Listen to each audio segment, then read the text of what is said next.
il y a des temps spécifiques suite à des épreuves. Je vais très vite exprimer quelques exemples. Je pense au décès. Voilà, le décès, il arrive quand il arrive, indépendamment de la saison de la nature, indépendamment de ce que j'étais en train de créer, organiser ou me détacher dans ma vie personnelle, mais paf, voilà, il y a un décès qui arrive. Et là, il y a un temps spécifique qui s'invite, qui s'impose, il y a un deuil. Voilà. Et là encore, je peux ne pas entendre, accepter, respecter ce temps spécifique, mais voilà, le décès arrive et le deuil s'impose. Alors, on parle d'un deuil pour un décès, on peut aussi en parler pour des fins qui sont importantes dans notre vie. Vous voyez, quitter une maison qui est importante pour nous, perdre un travail qui a été aussi important pour nous, plus encore si c'est brutal. Enfin voilà, il y a un certain nombre de choses comme ça pour lesquelles le deuil s'impose. Je prends encore un autre exemple. Je suis engagée dans une association qui s'appelle 60 000 rebonds pour accompagner les personnes qui connaissent l'épreuve de la liquidation de leur entreprise, qu'elle ait 1 an ou 2 cette entreprise ou qu'elle ait 30 ans, qu'elle soit leur propre bébé ou qu'elle soit héritée de leur famille. Vous voyez, là, c'est vraiment quelque chose d'énorme qui nécessite, c'est incontournable, de traverser le deuil. Voilà. Donc, un temps très spécifique lié à cette épreuve. Et peut-être vous connaissez qu'il y a des étapes dans le deuil, que ça prend du temps, que ça vaut le coup de se donner des moyens, d'être accompagné. Voilà.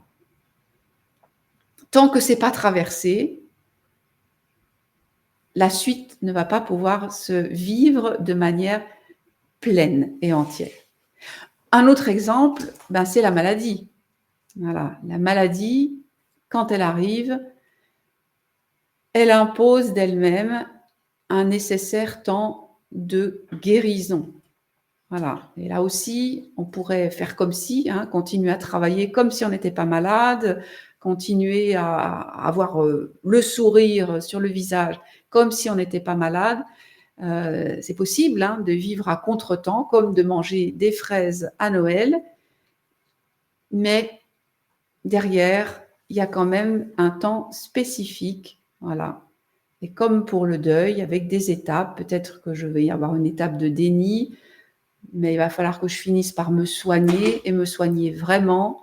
Et puis, il y aura peut-être une étape où la santé revient et il restera encore une étape où il faut que toutes les forces reviennent, toute la vitalité, le désir aussi reviennent. Voilà, tout ça, c'est des étapes qui s'imposent pour une épreuve particulière. Alors, dans mon cabinet, j'ai énormément le burn-out qui s'impose. Voilà.